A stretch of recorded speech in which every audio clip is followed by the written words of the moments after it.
Hello and welcome to Concours Coach Conversations, the podcast for EU contractual staff who want to go permanent and thrive along the way. I'm your host, Neil Urquhart, and every other week I'll be bringing you practical advice, real stories, and honest conversations to help you prepare for the internal competition and show up with clarity, confidence, and a little less stress. Whether it's mastering the case study, acing the oral presentation, or tackling the CBI, we'll cover it here. And if you're curious about how strong your presentation skills really are, take our free quiz at quiz.concourscoach.com. Concours with an S, like the French word. Our guest this week is Inês Moura, who is a fantastic vocal coach. She's the author of The Secret Power of the Voice. And I'm really pleased that she is the very first guest we've ever that I'm having, my brand new podcast. I'm really pleased. Welcome, Inês. Thank you so much, Neil, for this exciting introduction to your podcast. And I'm very honored to be the first guest. I've known you, Inish, for a few years, but I'd love you to introduce yourself and say who you are, what you do, and just do that. Yeah, vocal coaching is not something quite known.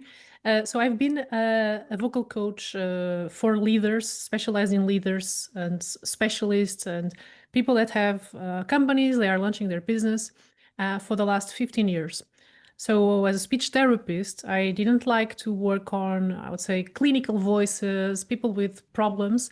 There was enough of that. And I specialize in people with normal voices, with a great content, great expertise, but they sometimes struggle to get their voice right in high stakes moments when they really need to present, where it can be in front of an audience, in front of investors, in front of a jury, or in a job interview. So how can you have your best voice, your best presence in those moments? That was I'm passionate about and where I specialized. And yes, I do this work for individuals and companies. Based in Brussels. I'm Portuguese.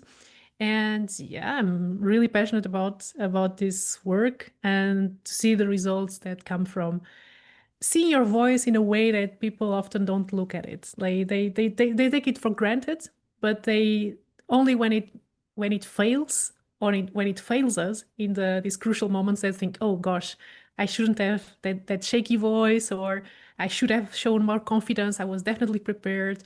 So yeah, we don't want to hit that spot.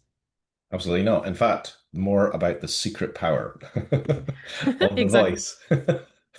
Okay, I've got a huge bunch of, well, not huge. I've got some questions that people who subscribe to my WhatsApp group have asked me to ask you. So we're going to go through them. But maybe just before that, tell us a little bit about how long you've been in Brussels, what your connection maybe is with European institutions, anything like that. Just to see if there's anything I don't know. I just thought of this Mhm. spontaneously. Yeah, so I'm in Brussels for 7 years now. Mhm. And since I'm here, I've been working fortunately, with a various range of professionals from associations, people from the institutions, also private companies, and all range of diplomats, people that are in the European bubble, let's say the Brussels bubble, lobbyists. And what I notice is there's a lot of competition, right? There's a lot of noise out there. And when people hire me is because they are either thinking about the next move, the next career move, where they want to be in 6 months, in 1 year. And it can be already established leaders, established people in the commission, for example, and they always think that even though they have presentation skills, there's something missing with their voice. It might be lack of energy. They might not be that convincing to make their ideas across. So they want to refine those, that 5% of performance that is missing, of 10% performance. And they come to me to do that. And or as I said, people that are looking forward to the leap on their career, and they want to be their best, they want to be at their maximum potential.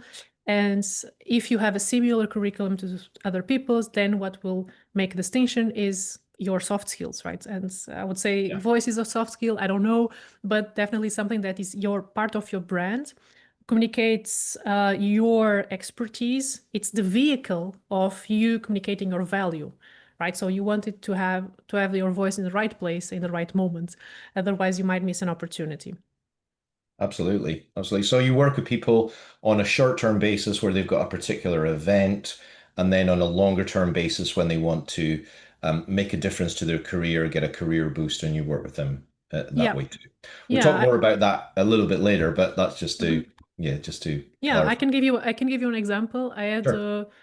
end of last year, I had someone that specifically wanted coaching to prepare for her dream job, and Mm, that was to be in a mission in a totally different country, in a different continent, but she wanted to represent her country in that. And so there was the year before she tried to apply to that, and at the end she couldn't. She was like in the very final, like the one of like the two candidates, but then she tried the year after, and she was able to finally run for it.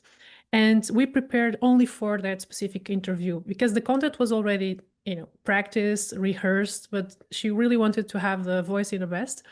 And she did the interview and she got the job. She sent me a message, Inês, I got my dream job in September. I'm going to travel out of Brussels to go to this place, to this mission. But it was something that she really wanted in her career.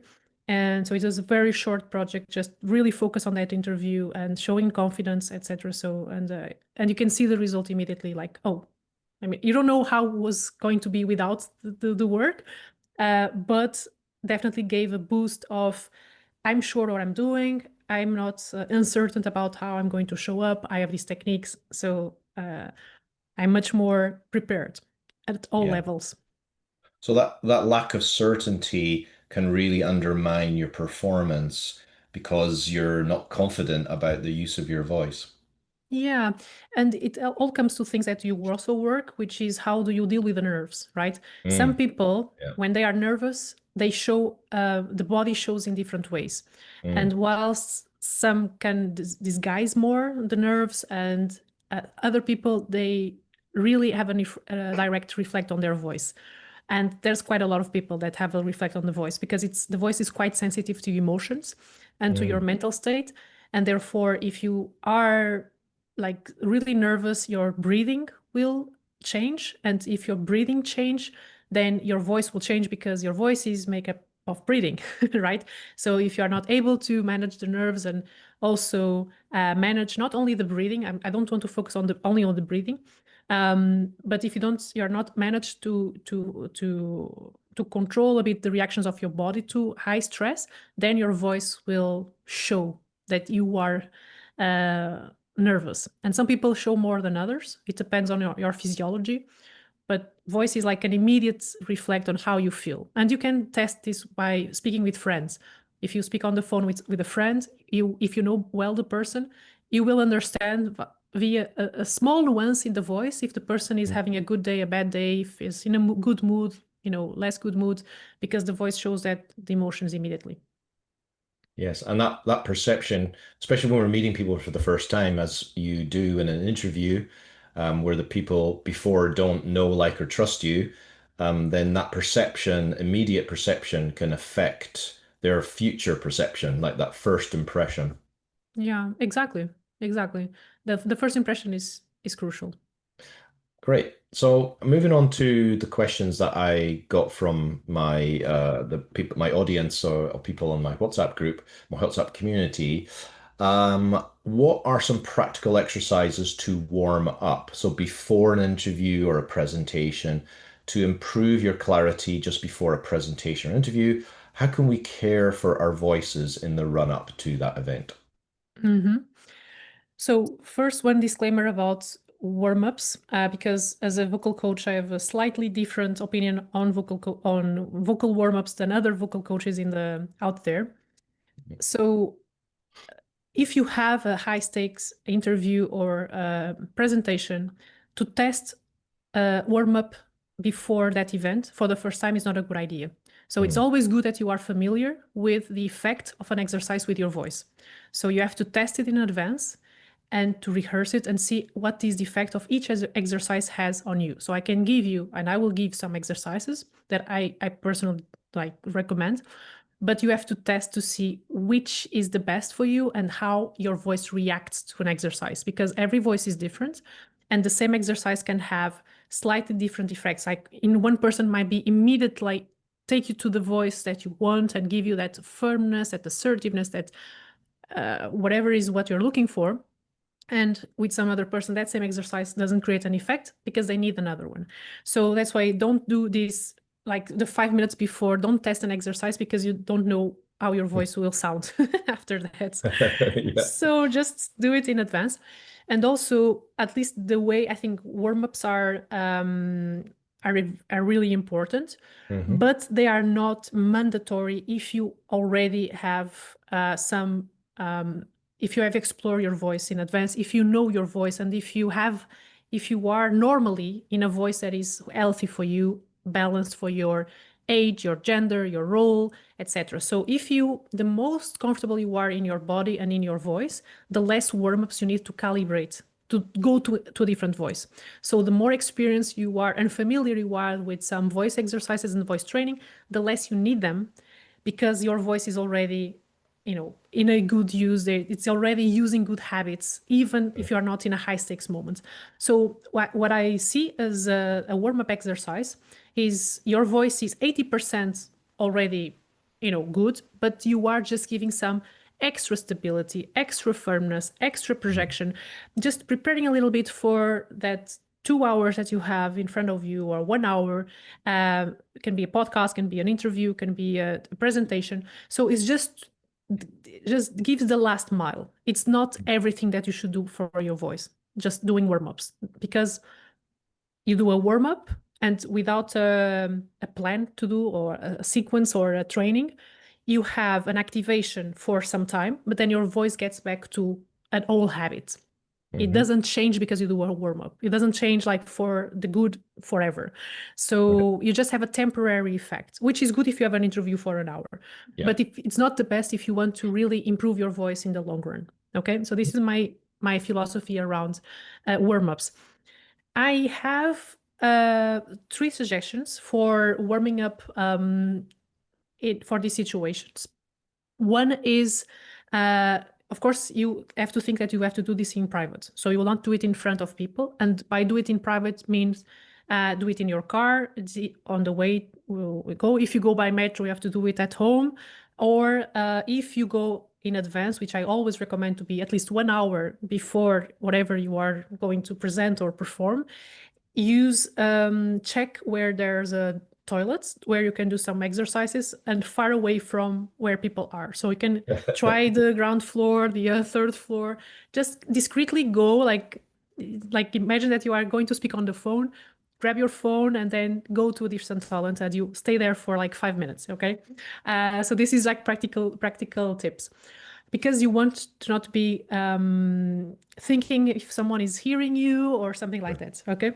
Sure. So the first exercise that I recommend is yawning. Yawning is an excellent way to get your voice right. It feels that you are, by yawning, losing energy, like getting sleepy. Oh, I don't want to get sleepy. I want to be alert. But you are probably quite alert already because you are so focused in what you're going to do. So yawning with sound, with voice, not only yawning like really discreetly, but you can yawn with your mouth open and doing this various times. Why? Because yawning opens up your throat. When you are in stress, your throat closes. The Right. yawn opens.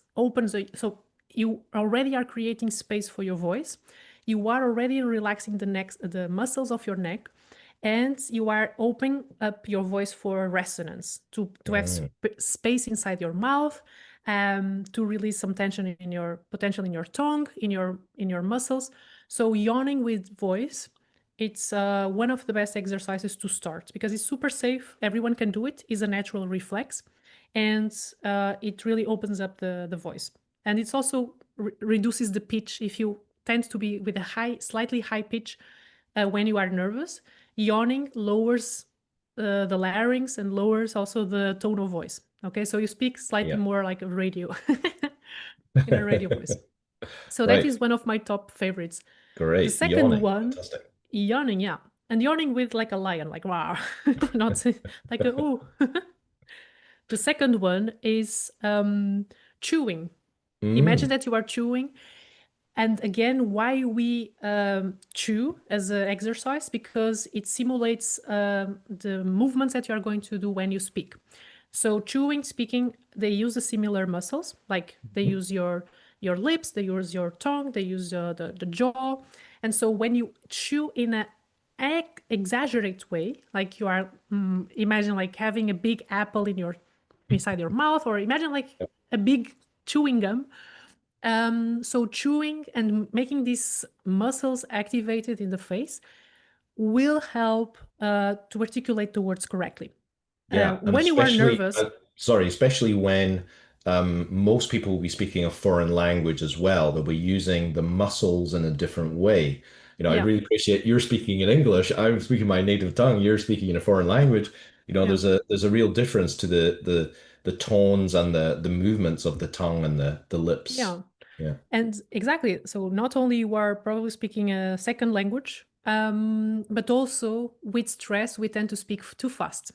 Yes, And definitely. when you activate, and if you see this video, because some people might only hear the podcast, but if you activate these muscles and almost exaggerating and make these mimics in the face, moving the lips with the jaw, etc., you are activating, bringing blood flow to this area, Mm. meaning that you have the muscles more prepared to do the movements and to speak in a precise way, in an articulated way, in a clear way.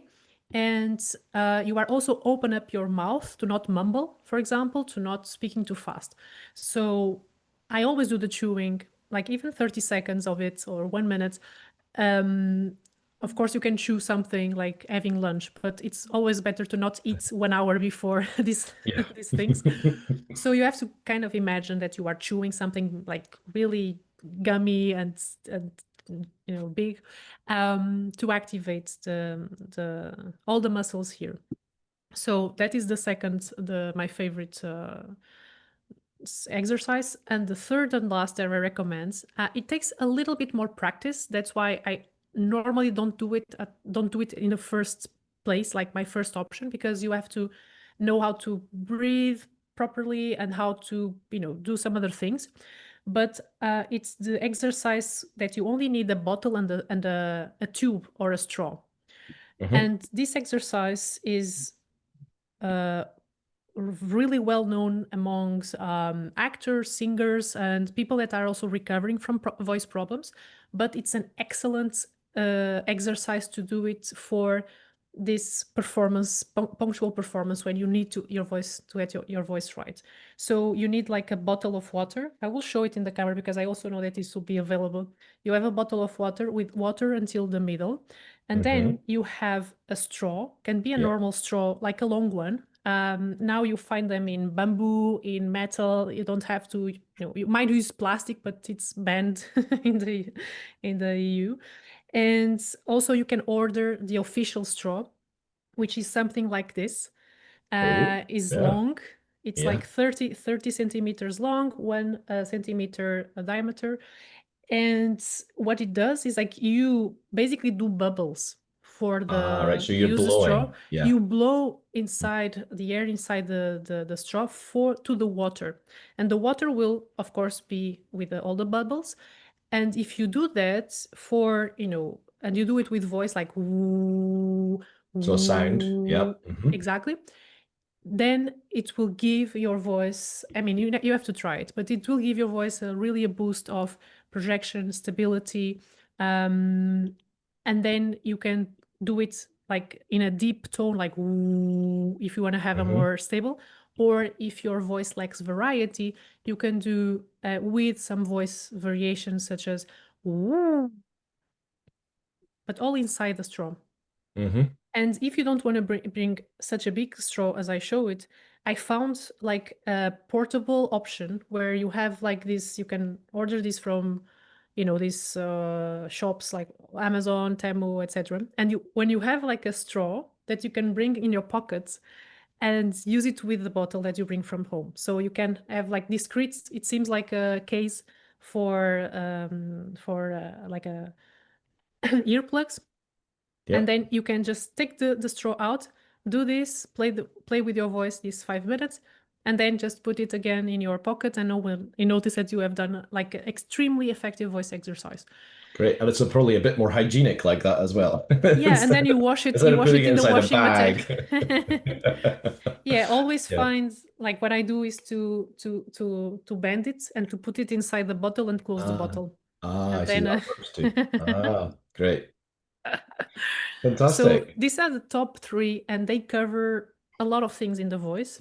Of course, Hmm. the bottle and straw, I like to explore it with the clients step by step, so they learn how to do it. Because, for example, it changes your voice, how deep the straw is in the water, what is Oh. the size of the straw, so it might Hmm. have different effects on your voice. So that's why I also like to explore it. If I have a client that will use it, for example, in this kind of context, I want to explore it a little bit in advance, just to warn you, like, be careful with this and with that, so you are using the technique properly.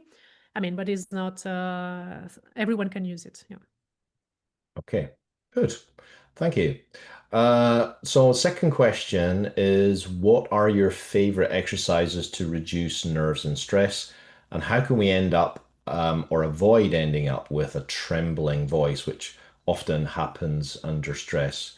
This is probably the people who are listening to this podcast are often people who have got I don't think I'm making this up, but the most important interview and presentation they've had in their life so far. It's really that life transforming. So people can get very nervous just right before or during because they suddenly hits them. So what Yeah. would be your advice about favorite exercises to reduce nerves and stress? Yeah, so first, I think working with you helps a big deal, because preparation is everything for you Mm, to reduce the nerves and stress. So what we are talking about is the last minute's nerves, or when you realize how important that interview is for your career.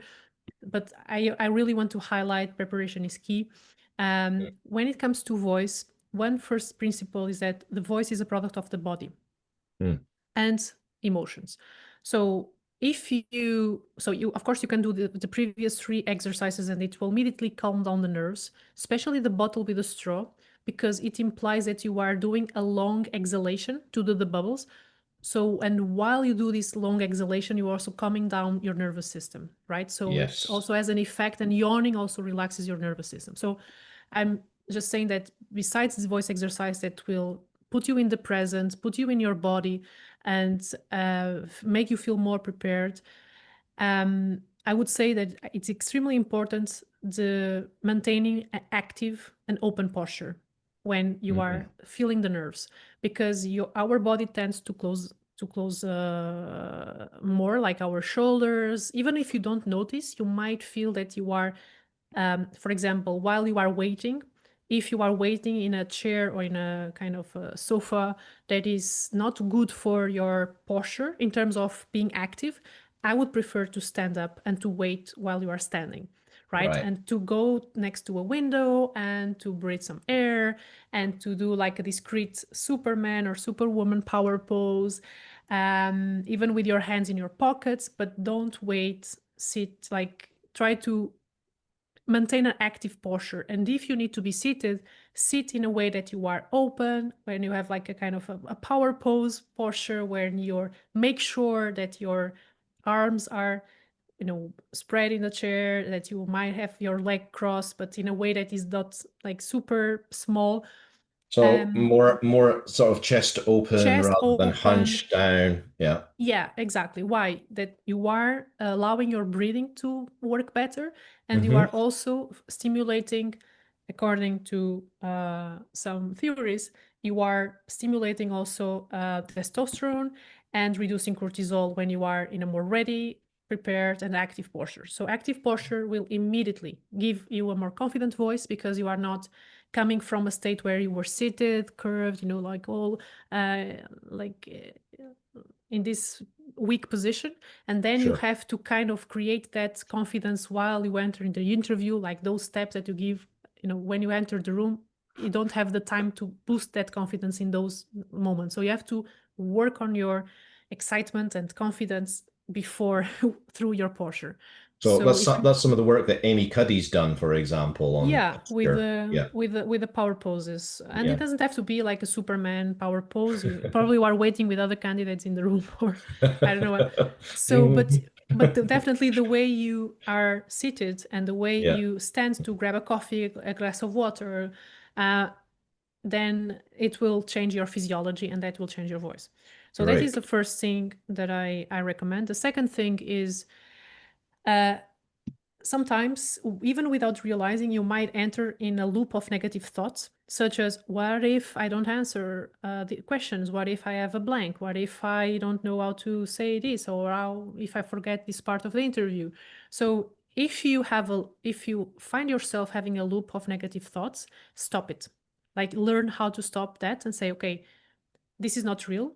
But by thinking about those things, you are making it real for your body, because your brain Mm, doesn't know what is real the and what is difference. Yeah. fabricated.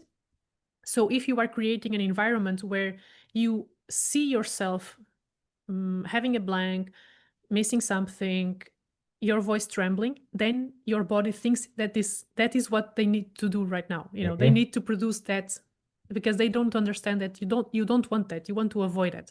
Sure. So stop the negative thoughts and replace them immediately by an empowering thought, like, I'm prepared, I'm going to do my best, I'm going to to show up confident, I deserve to to to to go ahead with this. And I mean, whatever you find that works for you. I'm not saying like these woohoo like sentences, like mantras, but really find someone that gives you confidence, like, yes, I'm ready, and I'm gonna do it. Great. Something simple. So you stop the negative voice, because we are talking about the internal voice now, not the Sure. external Yeah. voice, but that will create the good conditions or the bad conditions for you to perform. And then if you feel, and you will feel that sensation in the belly, some people feel more in the chest, others in the belly, others in the throat, others in the hands or the knees shaking, etc. So learn, like, what are the symptoms that your body produces when you are highly stressed. And my third and last suggestion for this is to reframe. You will feel sensations that are uncomfortable, but you can reframe them as enthusiasm and focus instead of fear, right? So, yes, I feel this. Acknowledge that you feel that sensations in your stomach or in your, like, those butterflies, but say, this is my body creating focus and making me alert, and I'm enthusiastic, and I'm ready for this, and I'm looking forward to this. So reframing those nerves with focus and enthusiasm is also really important too. Come Thank up you. with a voice that also Great. is confident and enthusiastic. So that's posture, getting out of loop of negative thoughts, and then reframing physical sensations as well. Great Yeah, advice. Thank you. yeah, and that is based in a study where there was a set of athletes that were about to compete in a very important, like a final, a championship, a final, and also people that were about to give an interview. And what they realize is that the physical symptoms are the same. Those who are ready to go on court to, play basketball or to do like this big championship, and those who are about to speak in front of a jury. But the difference between them is how they were dealing with that in terms of what was the perspective. So the athletes, and you can see your clients as athletes because you've prepared for months to do Yeah. something in a very short term. I'm not only talking about the Olympics, but I play basketball, and I know how much I have trained to go to the final, the last two games or the last game, and to fight for championship. So you Yeah. are Absolutely. excited. You might be nervous, but gosh, you have worked hard. You have invested hours and hours practicing, sweating, blood and tears, and you want to get there, and you want to have the prize, the final prize. So you keep the eyes on the prize. Whilst people that are not don't have this mindset, they might just see it as, okay, this is extremely uncomfortable. I'm going to be judged, and I want to get out of here as soon as possible. And that creates a fear reaction, and you want to escape. And that is not going to help you to Definitely not. perform. So you have Definitely to not. think about Michael Jordan, unless like someone is going to be on trial. Great. Thank you. Next question is about confidence and ease. How can we project confidence and ease at the same time?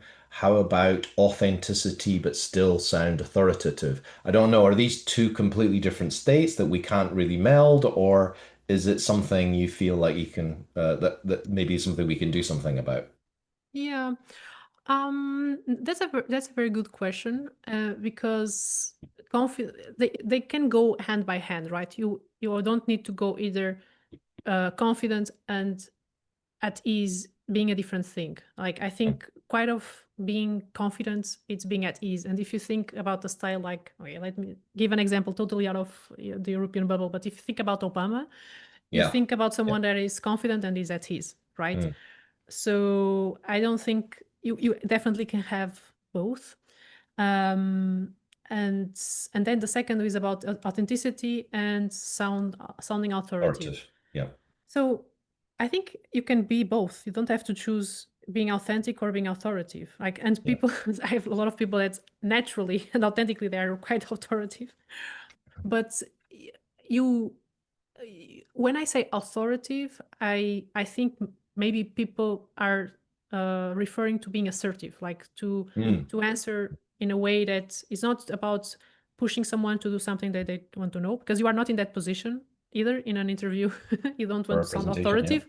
Yeah, you want to be assertive, you want to be calm, at ease, confident, but you don't want to sound assertive. You don't want to sound authoritative in a way that feels aggressive, what I'm saying. So authenticity is a bit of a trap, because you need to practice for these situations to be authentic. You are not authentic by improvising, by not practicing. You have to know yourself very well. You have to know what you are going to do very well and how you're going to do it. And that is authenticity. You are just you, but practice doesn't mean that you're not authentic.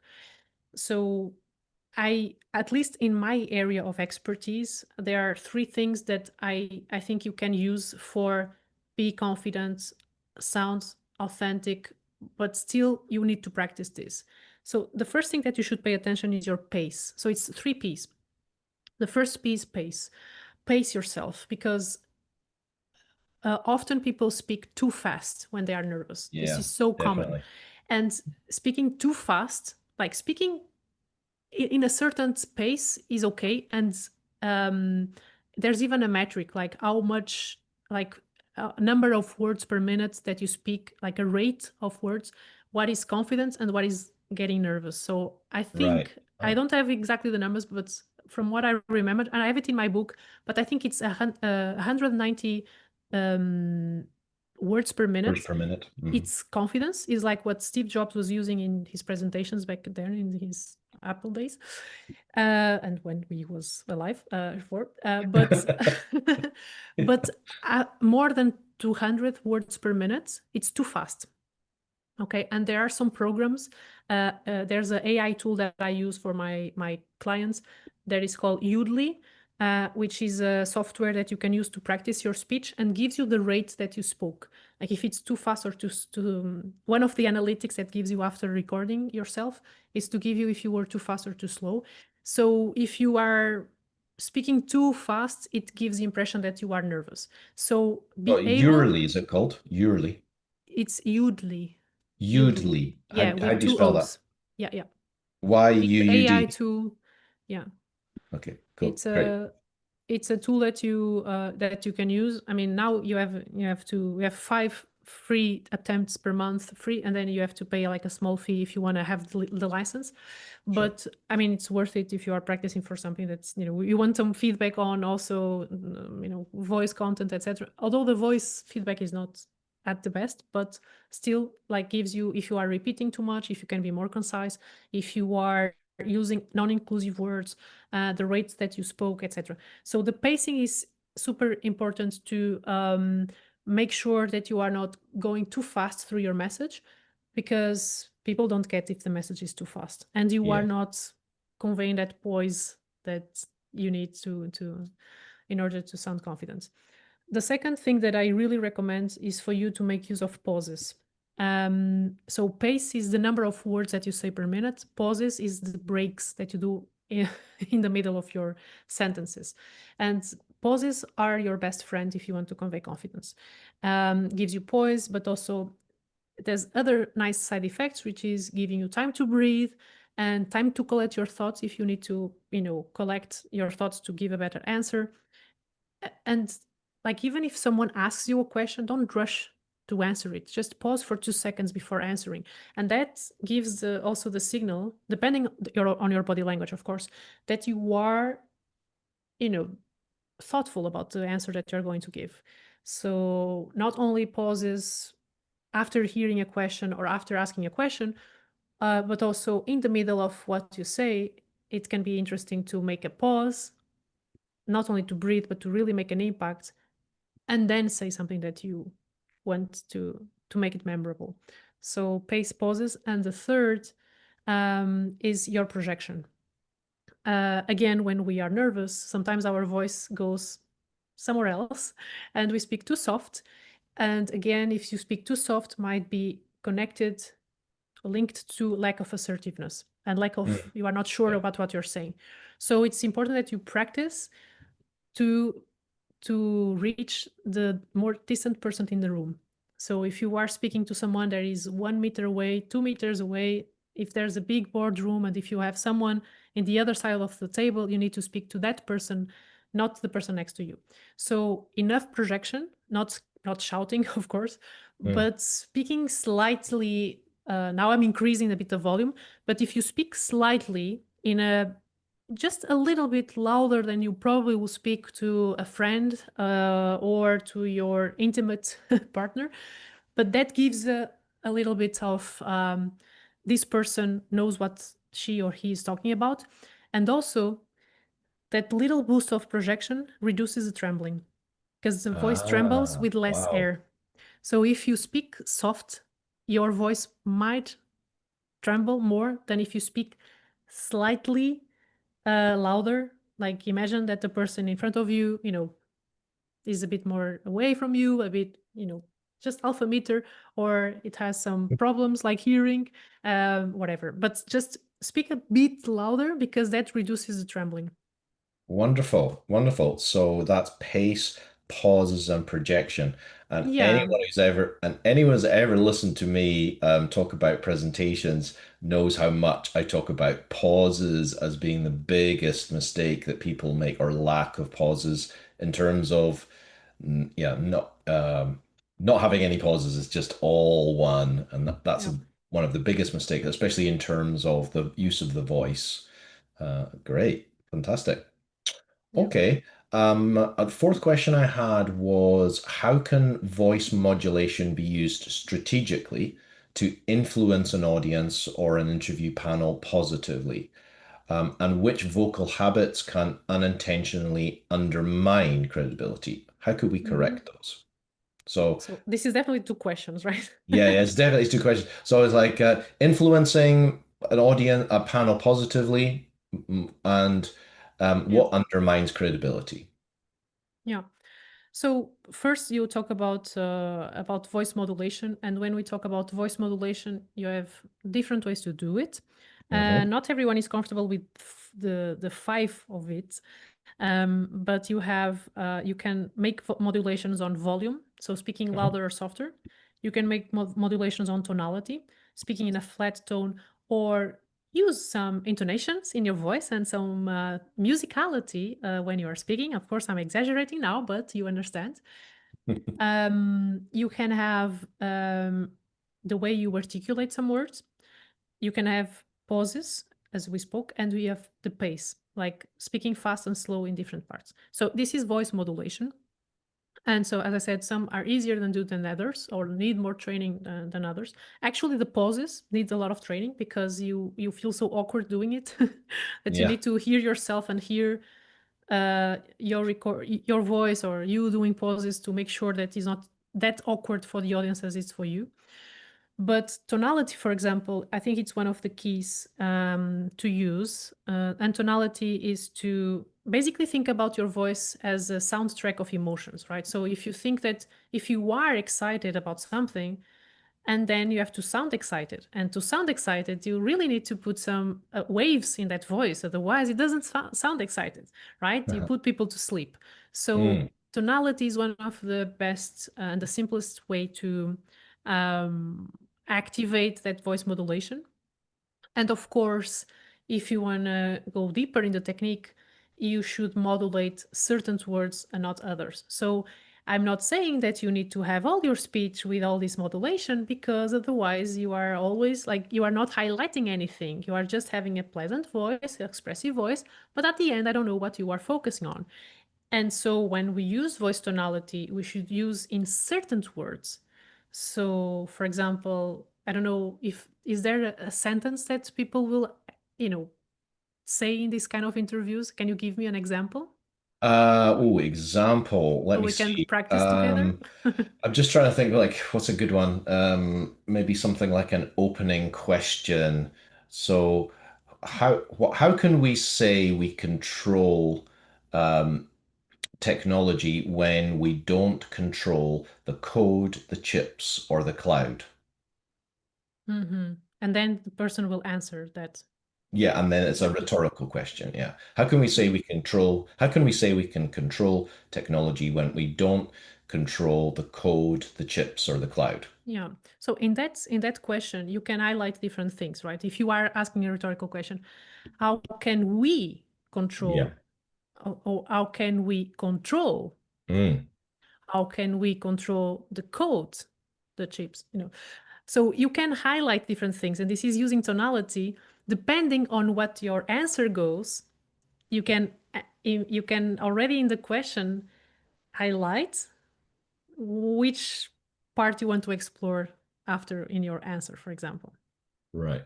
So you're going then, if I emphasize code, then I talk about code later on. Yeah. Yes, exactly. So if you highlight code, then you will talk more about code. Thank you. About the habits, Yeah. the Undermining credibility. Hmm. so three quick habits that I see too often. One is when we already spoke, which is speaking too softly. Speaking too Mm. softly is a habit that undermines your credibility because they think you're not confident enough. So The like a second, lower volume. lower volume, like Mm. Yeah. speaking very softly, I speaking think like you are speaking like an intimate, because you have different volumes, and in an interview you should definitely speak in the medium volume, medium strong, well, medium. If you go to the lower volume, it's like you are talking to your best friend, in an intimate place, or your partner. So it's not exactly the one that you want. And sure. I see sometimes you don't like to speak loud, or you don't have the habit of speaking loud, but it is undermines your credibility, especially Mm. in a table full of people or in a meeting where everyone is speaking. So they will not hear you. So Yeah, speaking too softly. I especially hear that I've been running presentation workshops for 25 years now, and especially women tend to have this Yeah, difficulty because they may have been socialized to be quiet and agreeable, and therefore absolutely. they struggle, or it's not normal for them to speak out confidently and with a higher volume. Absolutely. Actually, these three habits I see, unfortunately, more in women, Mm, but also in men, but more frequent in women. So yeah. that's speaking softly because of social conditioning. Then there's another habit that is the high pitch habit. Mm, So if you are a bit more nervous, if you tend to strain your voice, and to speak a bit more like this, yes, like not only you speak fast, but also with a strainer, with a strained voice and a slightly high pitch, etc. It might feel that you are less experienced than you are. Why? Because right. we associate higher pitch with lower ages, like more childish, youngest person.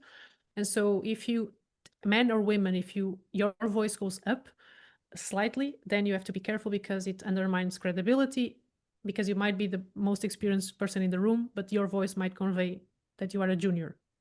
Yeah. Okay. I've got an example of this. Sorry, Inish.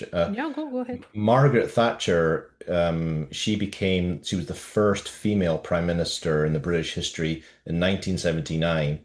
And she had a cabinet full of men who thought that she would all be, she'd just last 6 months and they get rid of her. And she worked with vocal coaches or worked with presentation coaches or speech coaches. And yeah, there's actually a video on YouTube where you can see Margaret Thatcher, two voices, and you can hear before she was trained and after. And she's Yeah, really using this authoritative lower tone of voice and yeah. pausing a lot as well when she's speaking. That's an excellent example, and I show sometimes that those videos in my workshops to see also one hand that is possible to change your voice. The second is the how women have been changing their voice and lowering their voice throughout the years. But also, I like to think that we don't have to go that far. I mean, she went really far. She Yeah. really changed her Yeah. voice dramatically. Yeah. So I Yeah. think for the most of us, we have to see things in the context of history, right?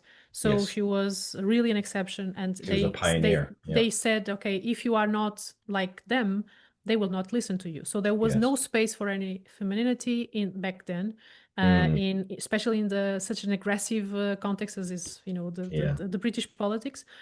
And I think and I believe and I hope to contribute to a change as a vocal coach, that you don't have to go that way to be heard, to be authoritative. I think there's plenty of diverse ways to be authoritative. There's plenty of ways to be heard.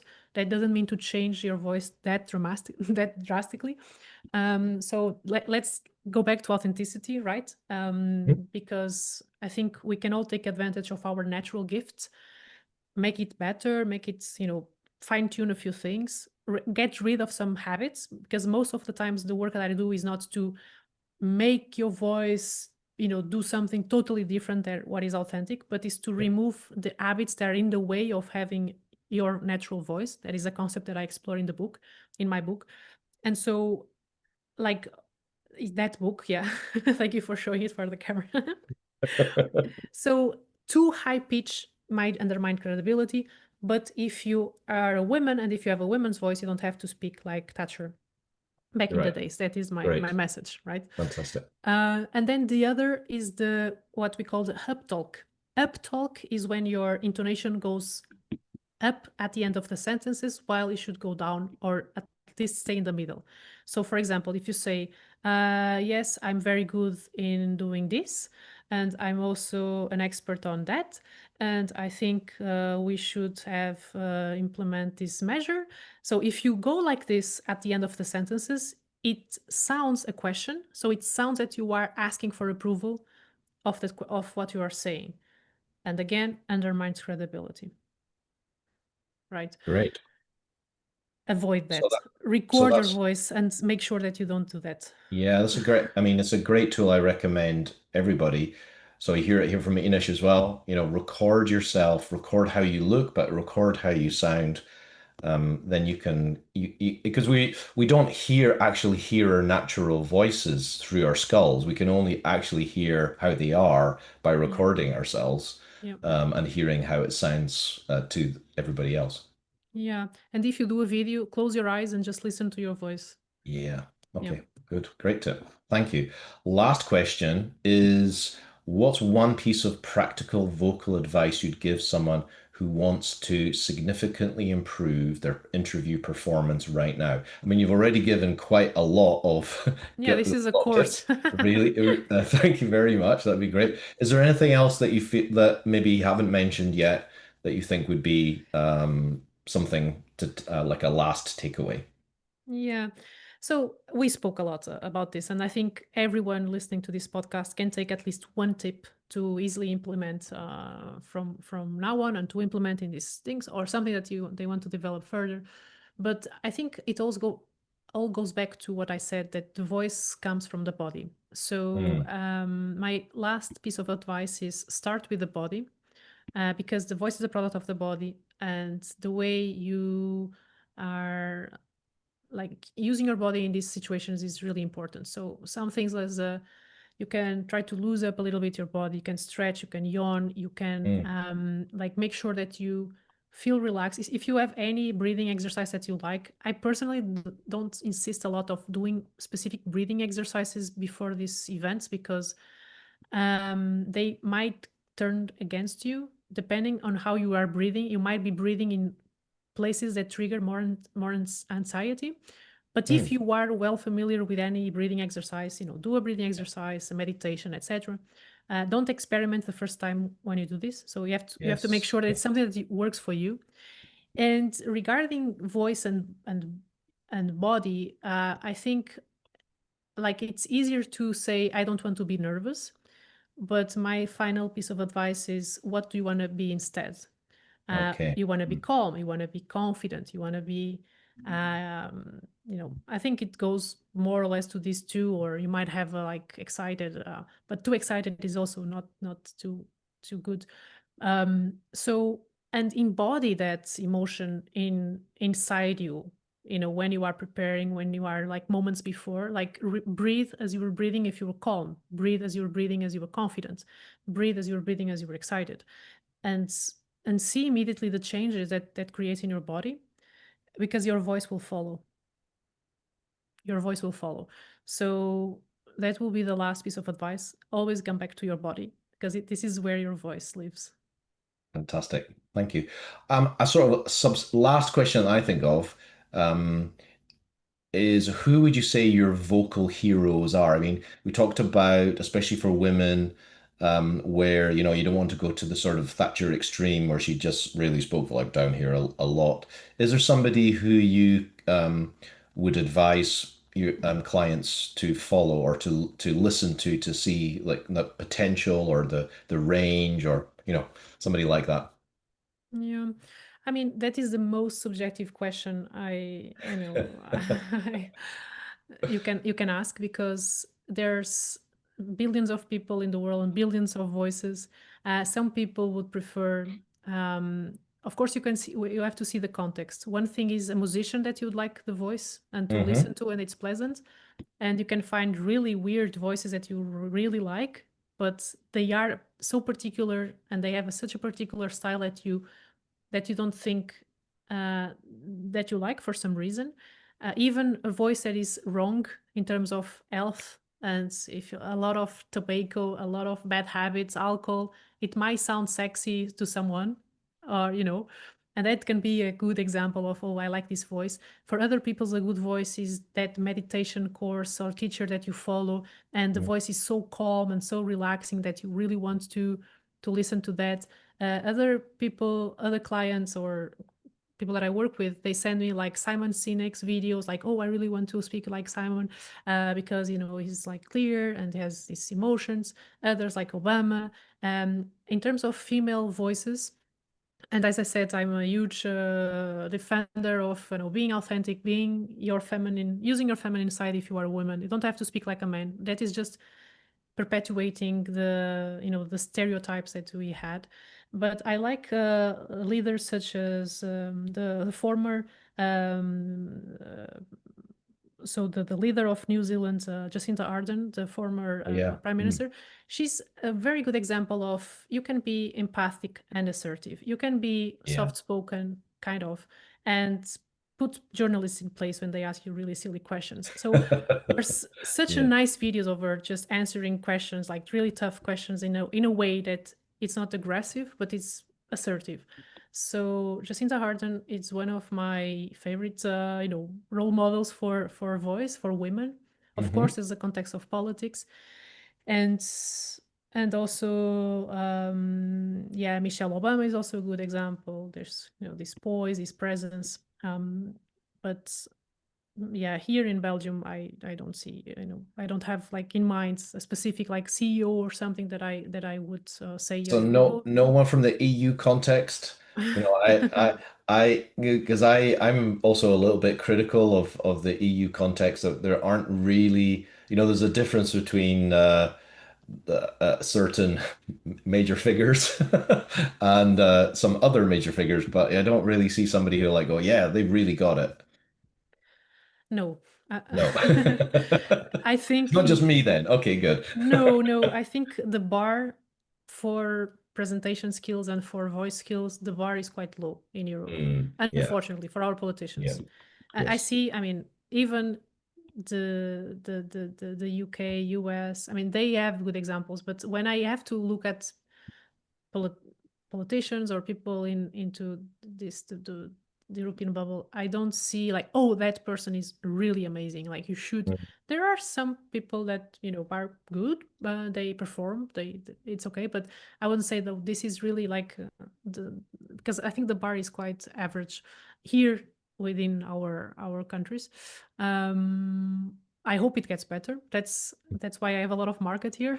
People that are starting Yes, to think that yes. okay, what else can I do to be different than and Yeah. to have a better image and so on. So hopefully there will be more people interested in working on this. It's already quite a lot, but I hope like in the next years we see some progress in this area. So, talking of that, talking about your work, tell us what are some ways that the audience or people listening can get in contact with you, and maybe some ways that they can work with you. Yeah. So I normally I define the project with a client. So the first thing that you can do is to go to my website and schedule a discovery call. Then you have a call with someone from my team, and they will diagnose okay what kind of thing that we should propose. If it's like a more long program, a short program, and the way I do it is if the person has a concrete uh, event like a presentation, an important interview, normally I Mm. do short projects, like for example 3 sessions projects focus on that particular event, and we only work on the competences that that situation requires. And for other people, they don't have any deadline, and they want to go deeper and to develop all the range of tools they might need, they need in the future. And that can be a more like 8 sessions program. Yeah, that will more or less be 4 months. But I would say for situations like interviews, what I do is like a package of 3 sessions, and we diagnose what are the weaknesses, what are the worries, and what people exactly want to work with. And then I design a personalized program for those 3 sessions. Say, okay, I think in my opinion, we can work on the nerves, the making your voice stable and your body language to, be super confident, etc. Or only, or the 3 focus on the voice if there's something that the person really wants to go deeper. So it depends. I need to first do a small interview to make sure that we have the right Absolutely. program. Don't want to be like a bad doctor and Yeah, diagnosing. prescribing medication when you haven't had a proper consultation. Yeah. Yeah, So, exactly. last thing again, I want to emphasize how good this book is. The Secret Power of the Voice. There are lots of tips and tricks. She goes really deep. Something you can read all the way through, or you can dip in for tips as well. So, highly recommend this book, The Secret Power of the Voice, by our guest today, the first guest on our podcast, Inês Moura. Thank you very much, Inês. It's been an absolute pleasure to have you on the show. And you've given us such great tips as well.